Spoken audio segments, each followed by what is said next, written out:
I know that so many fans, and I do this myself with shows, will binge a show and catch up and sort of get into it that way. And it's a really fun way to do it because you can immerse yourself in the story and the characters. And so I'm really excited that there's a great home for it now on Peacock where they can go back and stream season 1 and 2.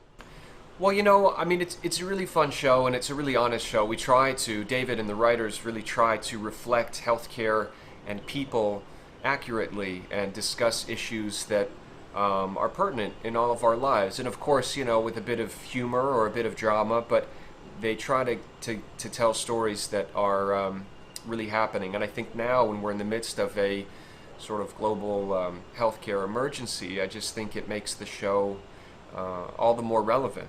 And it's exciting for me to be able to get back to work on season 3, hopefully soon, and tell the stories of these amazing frontline workers who are working so hard to keep us all safe. Yeah. Oh goodness. Well, I know that I know a lot of we work with a lot of nurses and doctors, real ones on the show, who try to keep us honest, who try to help us say this is what would happen in this or that situation, or this might be your first thought, or all those kinds of things, are sort of a poor man's medical school on set.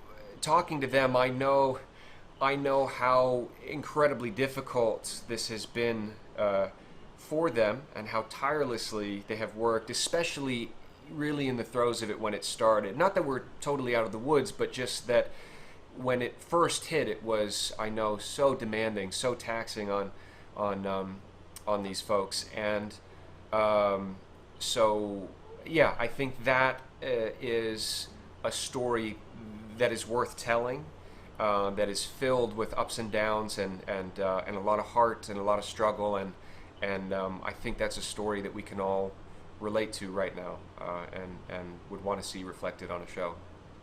Oh sure, yeah, I do. I won't go into too much detail about it right now, but yes, I've had experiences with it. It certainly seems to have affected all of us in one way or another, and yeah, I hope that we can tell that story in a way that is reflective of people's experiences, and not make light of it, nor make it unnecessarily heavy, or I just hope that we can discuss it in a way that is genuinely reflective of people's experiences, because I know a lot of people have had a lot of heartbreaks, and I know people have had a lot of triumphs too, and I think those are the stories that we want to get into. I had that same question myself for David Schallner, who writes our show, along with a great team of writers. And I think a lot of those episodes, unfortunately, will probably get there was only a few. I think we had 3 more left to shoot, and we stopped on that third to last one is when we shut down.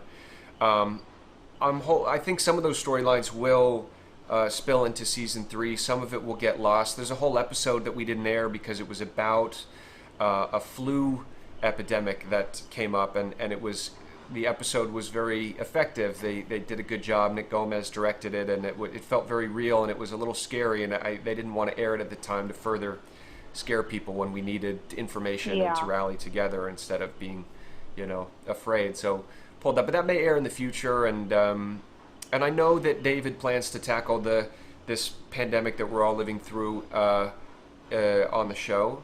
I don't know exactly how it will manifest, but I know that they will reflect that when we start season 3.